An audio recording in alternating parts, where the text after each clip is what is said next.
Hopefully this microphone works. Yes, it does. Thank you, Callum. It's also fly-by-wire simulations, just so you know. You said fly-by simulations. Good job. But I like you still do. Long day, exactly. Okay, well, hello, everybody, and welcome to the final presentation of the day, which is by me, Philippe, part of the fly-by-wire simulations team. And we stood here last year on the stage talking about the A380, and this time we're going to do the same. Although not as exciting as last time. You know, it was a release trailer, it was a big deal. But let's get started and talk a little bit about who FlyByWire is. We are a free and open source development group or community. What does that mean? Free and open source means that whatever we do is available for everybody to look at from a programming code. You want to take it, make changes to it, you want to use it, go ahead. It's all free. We want to grow the community and we want to encourage everybody to contribute and improve what we're doing. The community part of what we're doing is, first of all, we want to build a collaborative environment for everybody to join, right? Make it possible that anybody who wants to develop on aircraft can join our team, can learn from each other. With that comes rapid innovation, because we're able to quickly bring other people in that have new ideas, new concepts, improvements to the system. And finally, a learning experience, because a lot of the people that join us are students.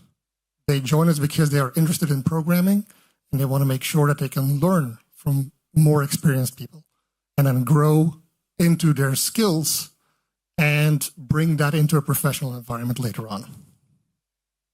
So what do? I don't think this is a secret for anybody in the audience, or hopefully it isn't. We built add-ons for Microsoft Flight Simulator. The first one we did was the Airbus A320neo. We've been doing that for a while. And recently we released the A3X or A380X. Sorry about that. Somebody's going to kill me in the background there. A380X, which is an award-winning aircraft since yesterday.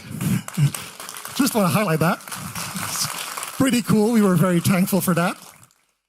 And it's more than just that, right? There's a lot of other projects that people can help out on if they're ever interested.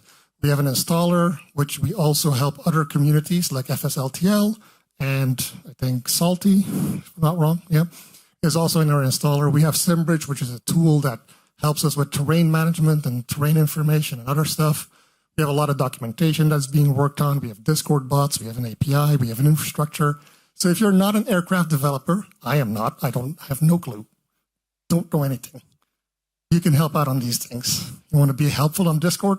Come and help us out, right? So we've been talking about the A380 a little bit. We showed a trailer last year. What does that mean, developing an A380? Hopefully, yep, okay. It all started in 2020, August. This is the American date format. Please don't kill me for it. I agree, but this is what Discord does to me. I want the ISO 8901, but it just doesn't. Anyway, August 2020, Iceman, our founder of FlyByWire, planted a little seed in the community. All I want is an A380. That's all I want. They haven't even started really with the A320 at the time, but we were like, you know, I want an A380. And about 4 months later, 3 months later, actually to the date, 3 months later, there was an official announcement on our Discord saying, hey, we're going to do this. We were still doing a basic A320 at the time, but we still were ambitious to start this project. That means 4 years of development went into this, right? So how does that look like? Well, we started with some renderings, and this is all Blender, so, you know, started looking very simple.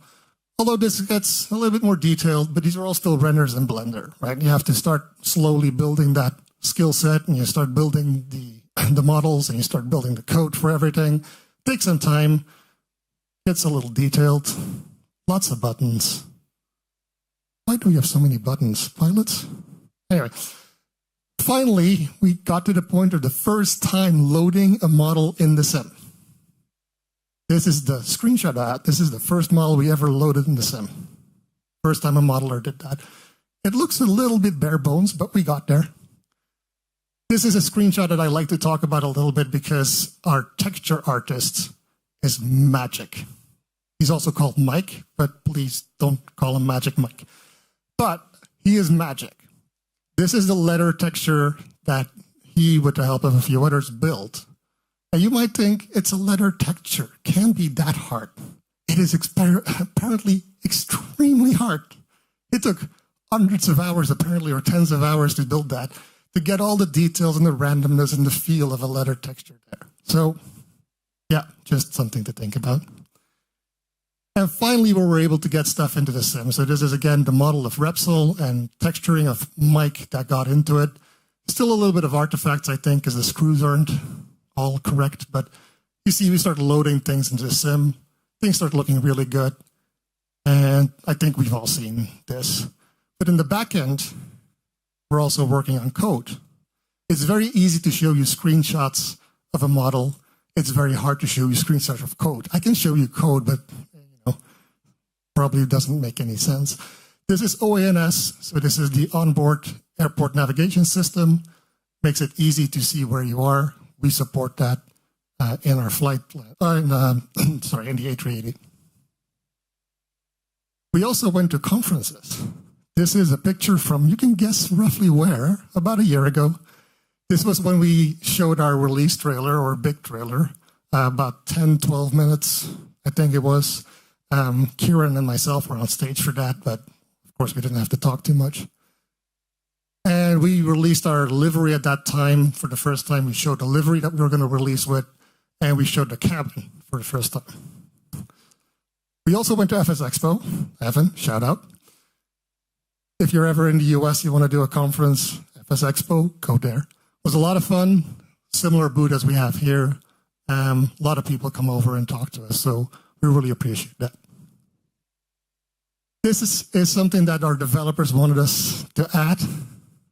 It shows you a lot of information, and a lot of it is unreadable because it's all very small, tiny things of all the things that needed to be coded as features before we could release. And so you can see that there's a whole mesh of stuff that needs to be done. Yellow was almost done. Red was nowhere near to be finished. This was, I think, a month and a half before the release, so a lot of work went into this. And finally, we also added Easter eggs. Some of you might know that there's a bear in the aircraft. You can find it. If you don't, try and look for the object you need when you're in smoking hot, dangerous situation in the cockpit. Just a little hint there. Finally, we got to releasing the A380, an exciting moment for all of us. It was a very busy time for us. So this was the announcement of the date that we did in a stream. The stream went out on the 26th of October. 5 days later, we were planning to release, right? What happened in those days between the announcement of the release, and a couple of days later? 10,000 new people joined our Discord. That's massive, right? That's a lot of people. Also meant that there were about 300,000 messages in our Discord, people asking questions, pushing us, all these kind of things. We had about 100 people in our team that were active all the time. Like, I think a lot of us took the day off from work during the release time to make sure that everything went smooth. We had 24/7 coverage of support. Remember, we are not a professional company. None of us get paid. We're all volunteers.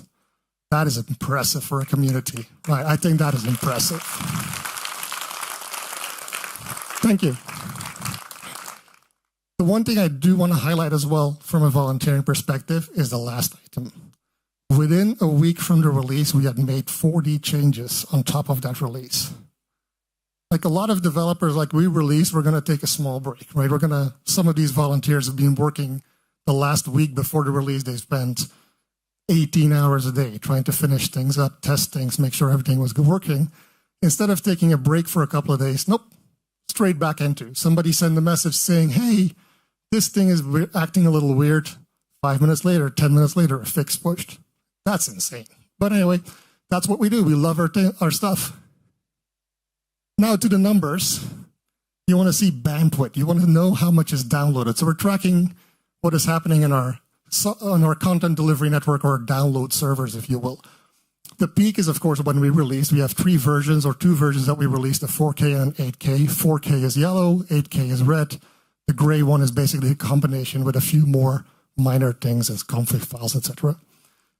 We hit a peak of 44,000 gigabytes in 15 minutes.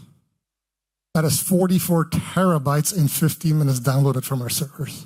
Of course, it trails off a little bit. There's a peak when a new release came out or a patch came out, but it trails off a little bit. This is the first 24 hours. So yeah, a lot of data. If you look at a week, you have 1 petabyte of data that we shipped. That's, I mean, if you're in the industry of internet and internet exchanges and big data centers, this is nothing. But for an aircraft, it's not too bad. I mean, fairly nice. These are flights that we had in the first week, I think, yes, of the release. You might notice, and I hope this works. Yep. There we go. This is when we released. You see this dip? People were flying the A320. The release came and people stopped flying. There's a slight increase. What happened? Why is there not a big increase in this area, right? Because we would expect that everybody downloads and starts flying it. It's because we deliberately did not enable a pop-up to request permission to track your flight, because we wanted to slowly introduce this, not immediately push it to everybody, right? Make sure everything was up to date and working well. We did that in a follow-up release, which is happening here. There's where we had a second release, an update, and that had that enabled. People were starting to enable this functionality, and you see immediately what happens. There's a peak, and then over the weekend, you see it jump to 2,200 concurrent flights on the A380. We have other numbers. We had Volanta, who did a 4-day event. These are their numbers, so thank you for them to tracking it and sharing it with us. There were 24,000 flights in those 4 days on the A380. That's pretty nice. Lots of airports, of course, a lot of fuel burned. It's good numbers.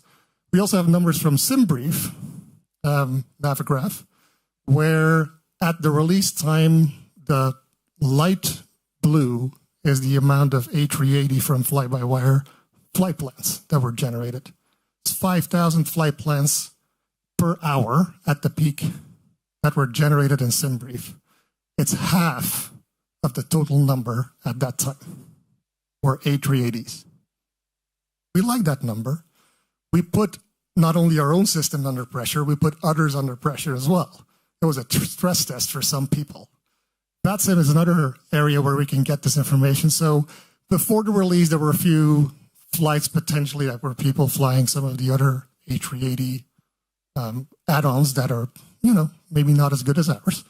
Personal opinion. Feel free to change my mind. And then we released and we jumped up to, at some point, 600, 700 flights concurrent at any time. It's pretty impressive. We like that. What have we done since? Because we didn't sit still, right? For those that are not aware, we have a stable release, which we haven't done a release since the initial weeks. We also have a development release. Constantly, every week, new stuff gets put into that. First off, engine performance. Fairly quickly after the release, we realized that the engine needed some tuning, especially the takeoff was too powerful, really. So we started cleaning that up. And so we updated the engine performance. The other thing we did was the modified engine takeoff thrust setting. In the A380, with the Trent engines, if you are going to toga on takeoff, the engines reduce their thrust to 78% N1 to protect it until you're above 35 knots. We modeled that. Think about a couple of weeks after the release. We also did rudder trim. So rudder trim in the A380 is very interesting. It's one of the very few things that actually mechanically impact the flight controls. If you put rudder trim, your physical rudders in the A380 will also move. We've modeled that as well. Then we also, in the flight plan or flight management systems, we put planning for step climbs. We put the fixed info, so radials, radius circles, things like that. And we have a runway information page as well in the FMS, which is very useful if you want to land. Flight warning system overhaul, a lot of details there. The summary is that we have a lot more checklists that we added into it, including deferred procedures, which is when something goes wrong and it doesn't really impact your current situation. It will warn you in time when you have to do something special at that time and not too early. Things like that. OANS, we add flags, so you can highlight with a cross or a flag if a taxiway is good or if you want to do something at that location. The system will also tell you, hey, you missed your exit. You planned for something, we couldn't make it. That's not good. And then the reset panel, we also provided some functionality to reset some of the components, including OANS, which is good because it unloads information from your VRAM. And we all know the performance of the A380 can be a little heavy, which we're working on really hard. And this is another thing we're working on is the vertical display. So that's actually something you can see at our booth in action, where the vertical display will show you your climb profile or vertical profile of your flight, including the terrain. So you can see how you're going to avoid the terrain. Additionally, what we're also doing is working really hard on 2024 support. I know it's not there yet, but we really want that soon. And I think that's almost done. Yes. Some statistics about us in general. These are numbers we update every time we come up. Overall, nothing too crazy, except this one. Again, we're really cool, right? Well, the event was really cool yesterday. Thanks for that. And then finally, we do want to call out that we're always looking for more volunteers. If you want to join our QA team, especially testers, it's a very easy entry into it. You can start testing new features before they become available to the public. I mean, it's all open source. You can see it happening live, but there's a lot to do there. You can join our community support. You can join the developers moderation team eventually. It's really good. So yeah, here's some QR codes. You can track us, and I hope you have a good time. This was the final presentation of the day, I think, which is really appreciated that you spend your time with us. And thank you.